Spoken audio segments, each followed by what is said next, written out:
Cars that drive themselves, facial recognition, detecting cancer potentially better than a doctor. These are just some of the technologies that artificial intelligence is fueling. And with the potential to add trillions of dollars to a nation's GDP, the race to become an AI superpower is on. In the age of AI, data is the new oil, so China is the new Saudi Arabia. That's Kai-Fu Lee. He's the author of the new book, AI Superpowers, which explores China's standing in the world of artificial intelligence. If you measure by research, basic research, papers published, excellence of research, US is and will be ahead for the next decade. But if you measure by value created, how much market capitalization, how many users, how much revenue, China probably is already ahead. China's rise in AI is relatively recent. In May 2017, China's AI evolution reached a symbolic moment, what some even called a wake-up call. Go is a game that's been played in China for thousands of years and is said to be the world's most complex game. 19-year-old Ke Jia is known to be the world's best player. He was challenged to compete against Alphabet, the parent company of Google, in a 3-game match.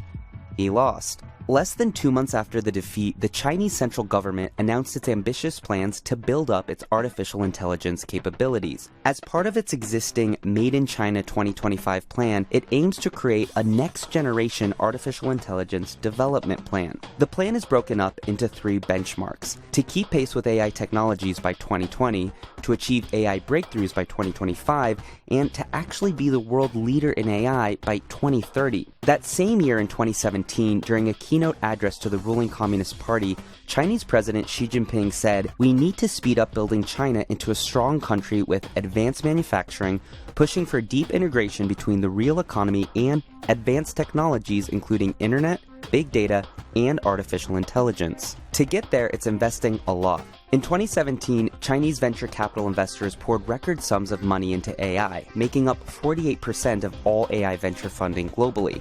Chinese startups raised $4.9 billion, while their US counterparts raised $4.4 billion.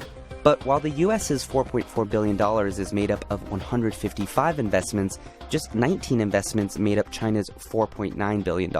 The innovation is still coming from the US, and that's thanks to obviously a huge network of universities that are fed by the world's greatest talent, not just Chinese engineers coming to the US and computer scientists, but also from India and everywhere else. So I think that advantage for the next few years at least stays with the US. What China has the ability to do is scale and monetize or commercialize these types of technologies. And we have a much larger number of graduates in the kind of STEM fields in China that will certainly be coming back and further influencing the development of those companies. China will be where you monetize, and by nature of the beast, eventually they will start to innovate far beyond the US, but a couple years away. China's mobile-first market means more people are doing everyday tasks on phones. Naturally, that means more data is available. But experts tell me China's rise in AI boils down to several main factors. Number 1, its population. At around 1.4 billion people, it's the world's largest country, and thus there's a lot of possible data to be captured. It's done a fantastic job of moving its economy to cashless. And when you can pay with everything with your phone, you amass a huge amount of data. Thomas Friedman is an economist, New York Times columnist, and author of Thank You for Being Late. The second factor is that China doesn't have the same restrictive privacy laws that the US has, making it easier for companies to collect data. In fact, not only are privacy laws less of a barrier in China, but the government is buying technologies to use data in an effort to capture unprecedented amounts of information on its citizens. If you get to self-driving cars, for instance, first, there's a massive amount of data that those cars are going to spin off. And if you've got those data sets, you're going to be able to do the improvements, see the new jobs, products, and services that can be designed out of those data sets. You're going to see better and better, more deeper insight patterns than anybody else. And I think it's going to be a great advantage for China.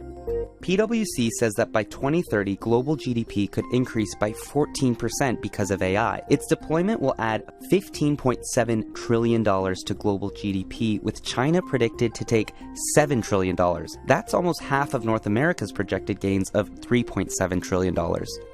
optimism across the board either, with critics saying the sector is overinvested, and also skepticism around monetization for the industry. Meanwhile, the vast amount of data being collected scares critics who question the ethics of it all, not to mention privacy laws in other parts of the world that flat out make it illegal. But it's hard to deny the potential for AI to transform industries, and with that transformation could also come a change in the workforce. In fact, Kai-Fu Lee says AI will be able to replace a whopping 40 to 50% of jobs in the US within 15 years. Meanwhile, Friedman thinks the race in AI could potentially come down to politics, more specifically, President Trump's stance on immigration. What really drove our economy forward, what drives any economy, is that we had a higher percentage than any other country of high IQ risk takers. High IQ risk takers are what really, the people who start new companies and new businesses and create new medical breakthroughs and new engineering breakthroughs. But Trump basically has put out a sign in our front yard that says, "Get off my lawn." I worry about that. I mean, I believe any foreigner who gets an advanced degree in America should get a green card with the advanced degree. We want those people. And so the idea that we're pushing these people away is sheer madness.